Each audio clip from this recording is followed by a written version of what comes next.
Bonjour chers collègues et merci de me rejoindre dans cette vidéo. Étant donné qu'il y a de plus en plus de demandes pour des problématiques autour des QCM dans Pronote, je vous fais cette vidéo. Vous excuserez les petits dérapages que je peux avoir puisque je n'ai pas le temps de faire les choses de manière correcte. Donc je prends à la volée. Alors, vous allez facilement trouver l'onglet QCM dans le ruban et vous créez votre QCM. Ça, c'est pour la partie édition du QCM. Donc, je passerai assez vite sur cette partie édition. Hein. C'est assez simple à comprendre. Là, vous ajoutez ensuite vos questions. Vous avez plusieurs questions possibles à chaque fois, hein, plusieurs types de questions.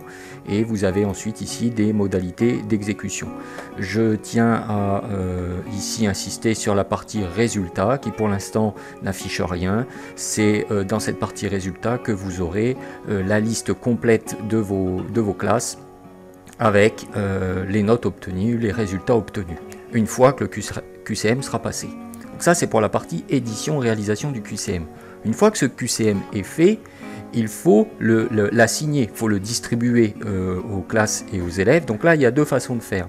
Soit je passe par le cahier de texte et dans le contenu ici, en rajoutant, alors bien sûr, il faut que je trouve une classe, hein, voilà, la classe de 6e 3 par exemple, je veux lui donner un QCM, et bien ça va se passer soit au niveau du cahier texte, et vous voyez qu'ici j'ai un icône ajouter des QCM de révision, donc je clique dessus et là je vais avoir une fenêtre qui va me demander de mettre le QCM. Alors bien sûr le QCM il faut qu'il soit créé, donc je vais pouvoir ajouter mon QCM et valider cette démarche. Soit je passe ici, alors je reviens sur ce QCM en cahier de texte. Si je passe par un QCM cahier de texte, ça veut dire que je n'attends pas de note en retour. C'est un QCM d'entraînement. Si je veux une note en retour ou une bonification pour mes élèves, je vais ici ajouter un travail à faire et je vais choisir un QCM. Là encore, dans la liste des QCM, je vais choisir le QCM que je veux assigner à ma classe. Je valide. Je suis ensuite la démarche. Important, hein, je fais attention à la date, je fais attention, alors le mode de rendu là, par défaut ce sera un QCM, voilà, je fais attention à toutes ces petites choses là.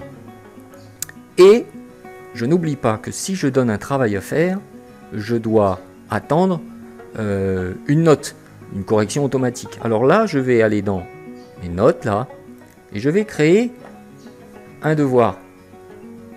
Vous voyez qu'ici, je vais pouvoir créer un devoir. Donc je vais créer un devoir et c'est dans cette partie créer un devoir que je vais assigner un QCM.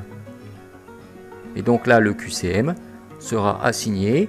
Je peux ensuite choisir si j'en veux une note ou si je veux que ce soit un devoir facultatif, donc qui apparaisse comme un bonus ou une note. C'est moi qui détermine. Voilà. Bien sûr, à la fin, je crée. J'espère avoir été assez clair et j'espère que cette vidéo vous sera utile. Bon courage à vous et à très bientôt.